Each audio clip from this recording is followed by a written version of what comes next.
আবার স্বাগত কৃষি বিজনেস সঙ্গে আছি রহমান রনম। দর্শক, আলোক হেলথ কেয়ার অ্যান্ড হাসপাতালের সৌজন্যে এখন রয়েছে দেশের পুঁজিবাজার পরিস্থিতি নিয়ে বিশেষ আলোচনা। আর এই আলোচনার জন্য আমাদের সঙ্গে রয়েছেন জাকির হোসেন অ্যান্ড কোম্পানির প্রিন্সিপাল ও পুঁজিবাজার বিশ্লেষক জাকির হোসেন FCA। জনাব জাকির হোসেন, আপনাকে স্বাগত কৃষি বিজনেসে। জি, আপনাকে স্বাগত। আমরা জানি একটা জরুরি অবস্থা বিরাজ করছে, অনেক জায়গায় নেট নেই, ইন্টারনেটের সংযোগ এখনও স্বাভাবিক হয়নি আমরা জানি। তো 2 দিন লেনদেন হয়নি, আজকে থেকে লেনদেন শুরু হয়েছে আবার, এবং আমরা দেখতে পাচ্ছি একটা বড় ধরনের পতন দেখা যাচ্ছে, প্রায় 90 পয়েন্টের মতো ডিএসসির প্রধান ইন্ডেক্সের পতন, শতাংশের দিক থেকে প্রায় 1.64%। আর টার্নওভার আসলে 118 কোটি টাকা। বেশিরভাগ কোম্পানির শেয়ারই আমরা দেখতে পাচ্ছি সর্বোচ্চ যে 3% কমতে পারে, সেই সর্বোচ্চ 3%-এর আশেপাশে কমেছে। আর কীভাবে দেখছেন আসলে অবস্থা? যথার্থ বলেছেন, 2 দিন না 3 দিন, গত 3 দিন ধরে পুঁজিবাজারে কোনো লেনদেন হয়নি। আজকেও যে লেনদেন সেটা সীমিত পুরুষেরই লেনদেন হচ্ছে বলতে হবে, কারণ দেশের একটা বিরাট জনসংখ্যা কিন্তু মোবাইল নেটওয়ার্ক ইউজ করে, সেই মোবাইল নেটওয়ার্কটা এখনো বন্ধ রয়েছে। আর ব্রডব্যান্ড নেটওয়ার্ক যেটা চালু হয়েছে সেটাও সব জায়গাতে না সম্পূর্ণ পরিসরে আসেনি। সো যারা মোবাইল নেটওয়ার্ক বা অন্যভাবে অনলাইনে লেনদেন করে তাদের লেনদেনটা কিন্তু মারাত্মকভাবে ক্ষতিগ্রস্ত হচ্ছে, এটা একটা বড় ফ্যাক্টর। দ্বিতীয় ফ্যাক্টর হলো পুঁজিবাজার খুব সেন্সিটিভ জায়গা। এই সেন্সিটিভ জায়গাটাতে গত কয়েকদিন ধরে যে অস্থিরতা দেশের সার্বিক কার্যক্রমে হয়েছে, সেই অস্থিরতাও মানুষের ভিতরে কিন্তু কিছুটা কাজ করছে, কিছুটা অনিশ্চয়তা কাজ করে।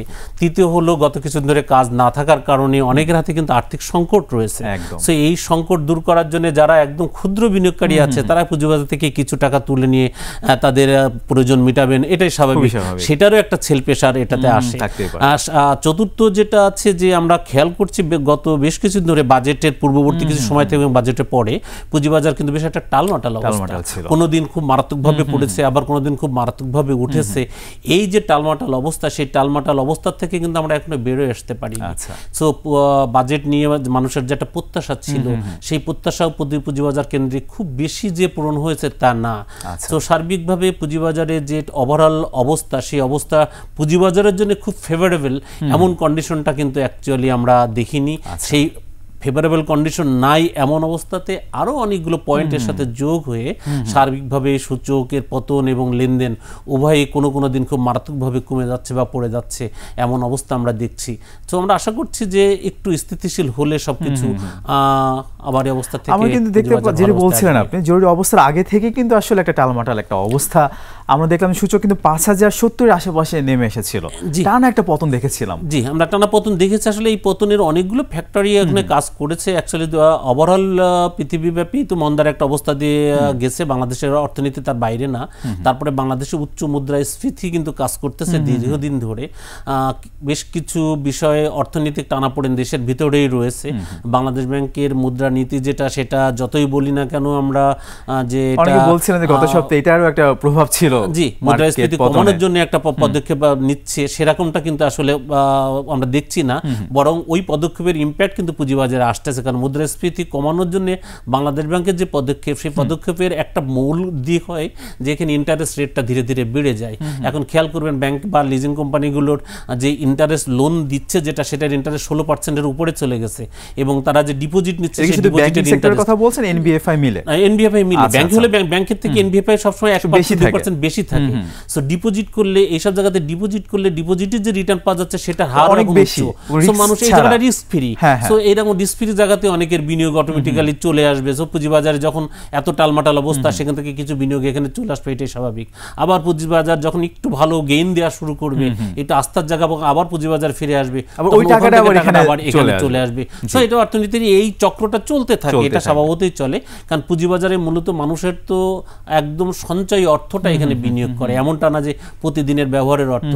সো সেই সঞ্চয় অর্থ আদার সে ফিক্সড ডিপোজিট করে আর পুঁজিবাজার বিনিয়োগ করে। বাংলাদেশে তো বিনিয়োগের মূল তো এই দুটো খাত। সো এই একটা খাতের সাথে আরেকটা খাত সম্পর্কিত, একটা যখন বাড়ে অন্যটা তখন অটোমেটিক্যালি কমে। সো ইন্টারেস্ট রেট যেহেতু বেড়ে গেছে, সো সেটার একটা কিছুটা প্রভাবও পুঁজিবাজারে স্বভাবতই রয়েছে।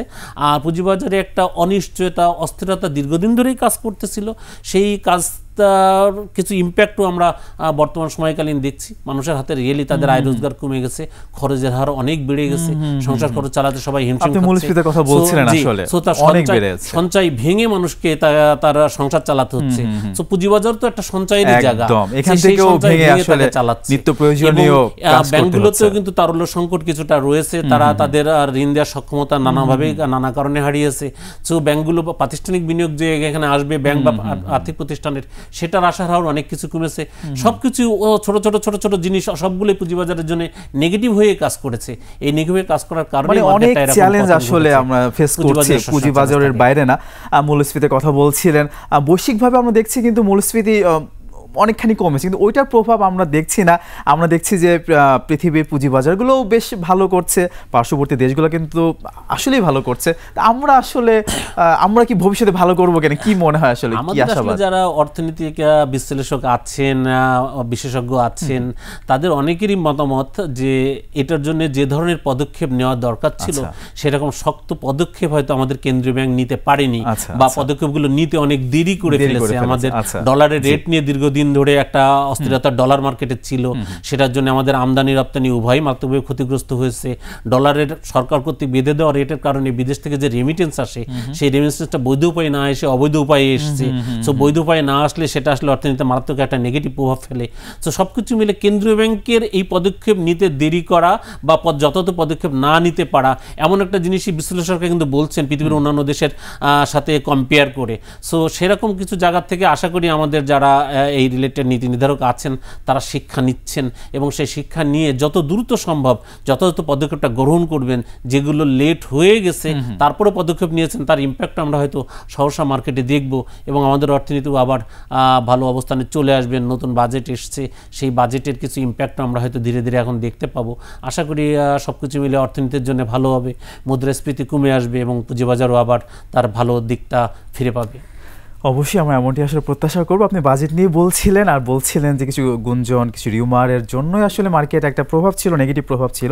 আমরা জানি গেইন ট্যাক্স নিয়ে অনেক কথা আমরা শুনেছি, তো গেইন ট্যাক্স তো থাকলোই লাস্ট পর্যন্ত। তো এতে করে আসলে এনবিআর কতটুকু আসলে এখান থেকে আসলে গেইন ট্যাক্স পাবে কি মনে হয়, অথবা যারা গেইন ট্যাক্স দেবে তাদের জন্য কি কোনো সুবিধা আসলে সরকার দিতে পারে কিনা, এই বিষয়গুলোকে কিভাবে দেখছেন? আসলে পুঁজিবাজার এরকম ছোট ছোট অনেক জিনিসই আছে যেগুলো পুঁজিবাজারের জন্য হয়তো একটা সময় ইতিবাচক, কিন্তু যখন মার্কেট খারাপ থাকে তখন অনেক ইতিবাচক নিউজ নেগেটিভ হয়ে কাজ করে।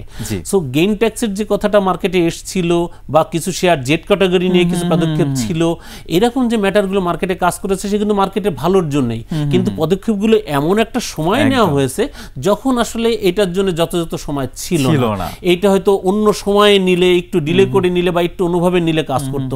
এর আগে দেখবেন আমাদের যে পুঁজিবাজারে যে সার্কিট ব্রেকারটা ছিল কিছু শেয়ার ক্ষেত্রে, সেটা যখন পুঁজিবাজার থেকে তুলে নেওয়ার কার্যক্রমটা শুরু হলো, এটা তুলে নিলে মার্কেটের লেনদেন বাড়বে, সবাই সেই প্রত্যাশা করেছিল, সেটা বেড়েছিল ফ্লোর প্রাইসে, রাইট?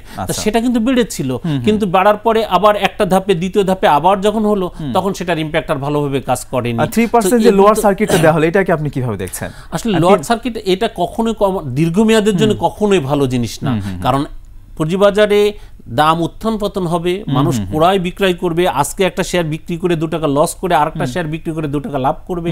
যারা ট্রেড করে তারা এইভাবে চক্রে চলবে, কিন্তু তার যদি শেয়ারটা বিক্রি করতেই না পারে, ফ্লোর প্রাইসের কারণে শেয়ারটা আটকে থাকে, সে বিক্রি করতেই না পারে, তাহলে সে কিন্তু এখানে স্টক আপ হয়ে গেল। পুঁজিবাজারকে স্বাভাবিক অবস্থায় ছেড়ে দিতে হবে আসলে। এক্স্যাক্টলি এই যে জিনিসটুকু আমরা অনুধাবন করতে ব্যর্থ হয়েছি। এটার জন্য দীর্ঘদিন ধরে ফ্লোর প্রাইস রেখে আমরা সূচকটাকে একটা জায়গায় উচ্চতায় রাখতে পেরেছি, কিন্তু পুঁজিবাজারকে কিন্তু তার যথাযথ জায়গায় দিতে পারেনি।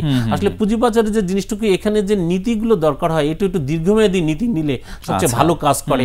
আজ একটা নীতি, কাল একটা নীতি, এই নীতিগুলো খুব দ্রুত পরিবর্তন হচ্ছে। কোন একটা সেকশন হয়তো সেখানে গেইনার হচ্ছে, কিন্তু আরেকটা সেকশন সেখানে মারাত্মকভাবে ক্ষতিগ্রস্ত হচ্ছে। এইরকম জিনিসগুলো পরিহার করে আমরা যে একটু দীর্ঘমেয়াদী নীতি নিতে পারি, ট্যাক্সের ক্ষেত্রে গেইন ট্যাক্স বলেন আর পুঁজিবাজার অন্য ট্যাক্সে বলেন, এবং অন্যান্য ম্যাটারগুলোর ক্ষেত্রেও, সেক্ষেত্রে দীর্ঘমেয়াদী নীতি পলিসিগুলো পুঁজিবাজারের জন্য বেশি ভালো কাজ করে।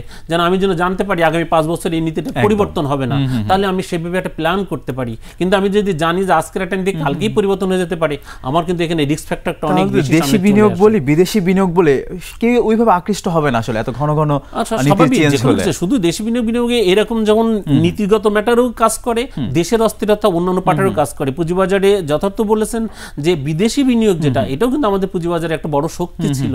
কিন্তু দেশে যখন অস্থিরতা থাকবে, পুঁজিবাজারে এরকম অনিশ্চয়তা থাকবে খুব বেশি পরিমাণ, এবং এই যে ডলার সংকটজনিত কারণে টাকা আসা বা টাকা যাওয়ার ক্ষেত্রে প্রতিবন্ধকতা থাকবে, সেটা খুব ইজি হবে না, তখন বিদেশি বিনিয়োগ কিন্তু খুব বেশি আকৃষ্ট হবে না। তারা বরং যেসব দেশে এই সুবিধাগুলো পাবে তারা সেখানে চলে যাবে। তো আমাদের পুঁজিবাজারে সেই বিদেশি বিনিয়োগ যদি আকৃষ্ট করতে হয়, সেক্ষেত্রে আমাদের দীর্ঘমেয়াদী পরিকল্পনা এখানে করতে হবে। নীতি পলিসিগুলো একটু লং টার্মের জন্য নিতে হবে এবং পুঁজিবাজার বান্ধব কিছু ম্যাটার এখানে দিতে হবে। আমাদের ট্যাক্স রেটের ক্ষেত্রেও আমরা এর আগে বারবার বলেছি যে ট্যাক্স রেটটাও পুঁজিবাজার জন্য যতটা বান্ধব ছিল না, আস্তে আস্তে সেই ট্যাক্স রেটটা বিশেষ করে লিস্টেড কোম্পানিগুলোর জন্য অনেক কমিয়ে নিয়ে এসছে। কিন্তু এখনো যে মূল দাবির জায়গাটা রয়েছে সেটা হলো লভ্যাংশ রিলেটেড। একটা প্রতিষ্ঠান আপনি চিন্তা করেন, সে 30% হারে ট্যাক্স দিয়ে তার যে আয়, সে আয় থেকে সে লভ্যাংশ দিচ্ছে। যদি ধরে নেন যে সে পুরো আয় থেকে লভ্যাংশ দিচ্ছে কোনো বিনিয়োগকারীকে, তো 30% ট্যাক্স দেওয়ার পরে তার হাতে 100 টাকা ইনকাম হলে 30 টাকা ট্যাক্স দিলে 70 টাকা থাকলো। এই 70 টাকা যদি কোনো বিনিয়োগকারীকে সে দিয়ে দেয় ডিভিডেন্ড আকারে, তো ওই বিনিয়োগকারী যদি সর্বোচ্চ করদাতা হয়, তাকে আবার 30% ট্যাক্স দিতে হচ্ছে। 70 টাকার উপর আবার 30%, গড় মিলে টোটাল ট্যাক্সের পরিমাণ অনেক বেড়ে যাচ্ছে, কিন্তু 30%, 60% এর উপরে চলে যাচ্ছে অ্যাকচুয়ালি। তো 100 টাকা ইনকাম করে যদি 60 টাকার উপরে গভর্নমেন্টের ঘরে ট্যাক্স চলে যায়, তাহলে কোম্পানিতে এই বিনিয়োগের জায়গা থেকে যে লভ্যাংশ পাওয়া, সেই লভ্যাংশ পাওয়ার দিকে কিন্তু বিনিয়োগকারীর কখনো আগ্রহ থাকবে না। লভ্যাংশ পাওয়ার দিকে যদি আগ্রহ না থাকে, তাহলে লং টার্ম বিনিয়োগটা কখনোই পুঁজিবাজারে হবে না। পুঁজিবাজারে লং টার্ম বিনিয়োগের অন্যতম সূত্রই হলো লভ্যাংশ। ভালো লভ্যাংশ সে পাবে, সেই লভ্যাংশটা তার কাছে যদি করমুক্ত হয়, তাহলে এখানে লং টার্ম বিনিয়োগের জন্য লং টার্ম বিনিয়োগ হবে, লং টার্ম ফাইন্যান্স এখান থেকে হবে। এই তো আমাদের লং টার্ম বিনিয়োগ যখন হবে পুঁজিবাজারে কোনো বিনিয়োগকারী, তখন পুঁজিবাজারে একটা টাকা কিন্তু সে পুঁজিবাজারে আটকেই থাকবে। ওই টাকাটাকে শেয়ার বিক্রি করে টাকাটা ঘরে তুলে নিবে, বা শেয়ার বিক্রি করে সে ফিক্সড ডিপোজিটে নিয়ে যাবে, এই পরিকল্পনা সে কিন্তু কখনোই করবে না। সো এই লং টার্ম বিনিয়োগের প্ল্যানগুলো পুঁজিবাজারে খুবই দরকার, এবং এইটা রিলেটেড বাংলাদেশ সরকারের যত পলিসি দরকার, যাতে মানুষ দীর্ঘমেয়াদে পুঁজিবাজারে বিনিয়োগ করতে পারে। সেক্ষেত্রে ভালো শেয়ারে দীর্ঘমেয়াদে বিনিয়োগ করবে, সেখান থেকে সে লভ্যাংশ পাবে। সেই লভ্যাংশ সে মোটামুটি বাজারের সাথে কম্পেয়ার করে রিস্ক ফ্রি ভাবে একটা ভালো ইনকাম তার আসবে। সেরকম চিন্তাটা নিশ্চিত না হলে দীর্ঘমেয়াদী বিনিয়োগ হবে না, হবে স্বল্পমেয়াদী বিনিয়োগ। আর যখনই স্বল্পমেয়াদী বিনিয়োগ হবে, একটু অস্থিরতা হলে বা অন্য জায়গাতে ইনকাম বেশি পেলে, এই বিনিয়োগটা পুঁজিবাজার থেকে বেরোয় সেই সব জায়গাতে চলে যাবে। সো সেক্ষেত্রে পুঁজিবাজার কখনোই ভালো চেহারা পাবে না কোনোদিন। অপ্রদর্শিত অর্থ বিনিয়োগের কথা বলা হচ্ছে, কতখানি আসলে সুযোগ থাকবে? অ্যাকচুয়ালি অপ্রদর্শিত অর্থ বিনিয়োগ রিলেটেড বাংলাদেশে এ পর্যন্ত প্রচুর সুযোগ দেওয়া হয়েছে। যেভাবে প্রত্যাশা ছিল, কখনো সেই প্রত্যাশা পূরণ হয়নি। এটা না হওয়ার অনেক কারণ, কারণ অপ্রদর্শিত অর্থ দুটো পার্ট থাকে। একটা পার্ট থাকে বৈধ পথে ইনকাম করা অথচ ট্যাক্স না দেওয়া, আর একটা হলো অবৈধভাবে ইনকাম করা এবং ট্যাক্স না দেওয়া। যারা বৈধ পথে ইনকাম করেছে কিন্তু ট্যাক্স দেয়নি, তারা কিছুটা আগায় আসলেও যারা অবৈধভাবে ইনকাম করেছে কিন্তু ট্যাক্স দেয়নি, তারা কিন্তু সহজে আগায় আসবে না। কারণ এক্ষেত্রে তার এই অবৈধভাবে ইনকামের জবাবদিহিতা আওতায় কখনো কখন তখন পড়তে হবে, যতই গভর্নমেন্ট এখান থেকে তাকে নিশ্চয়তা দিক যে না এটা নিয়ে কোনো কোশ্চেন জিজ্ঞাসা করা হবে না, কিন্তু সেই এসে আসতে হবে। যার কারণে এটার কখনো ভালো ফল কখনো খুব ভালোভাবে কখন কোনো অবস্থাতেই আসেনি। সো অবৈধ অর্থ বা অপ্রদর্শিত অর্থ পুঁজিবাজারে বিনিয়োগের ক্ষেত্রে ভালো ফল কখনোই খুব বেশি দিবে বলে আমি মনে করি না। বরং এতে যারা ট্যাক্স দেয় তারা বেশি নিরুৎসাহিত হবে, যে আমি ট্যাক্স না দিয়ে করি, একটা সময়ে আমি কম ট্যাক্স দিয়ে আমার এই টাকাটাকে আমি সম্পূর্ণ আবার হোয়াইট করে নিতে পারবো, এমন সুযোগ তৈরি হবে। তো এই সুযোগটা না থাকাটাই বেটার বলে আমি মনে করি। তারপর আমরা বুঝতে পারলাম পুঁজিবাজারকে তার স্বাভাবিক গতিতেই ছেড়ে দিতে হবে, এবং আমরা আশা করি যে আসলে পুঁজিবাজার এখান থেকে যে আমাদের প্রত্যাশিত যে জায়গা সেখানে যাবে, সকল স্টেক হোল্ডারদের হাতেই একসাথেই যাবে, সেই প্রত্যাশা করছি। আপনাকে অনেক ধন্যবাদ আমাদেরকে সময় দেওয়ার জন্য। আপনাকে অনেক ধন্যবাদ। দর্শক, এতক্ষণ আলোক হেলথ কেয়ার অ্যান্ড হাসপাতালের সৌজন্যে দেশের পুঁজিবাজার নানা দিক ও করণীয় কথা বলছিলেন জাকির হোসেন অ্যান্ড কোম্পানির প্রিন্সিপাল ও পুঁজিবাজার বিশ্লেষক জাকির হোসেন FCA। দর্শক, এবার নিচ্ছি আরও একটা বিরতি। দুপুর 2টা 30 মিনিটে আবার ফিরে আসবো বিজনেস আরও আয়োজন, আমাদের সঙ্গেই থাকুন।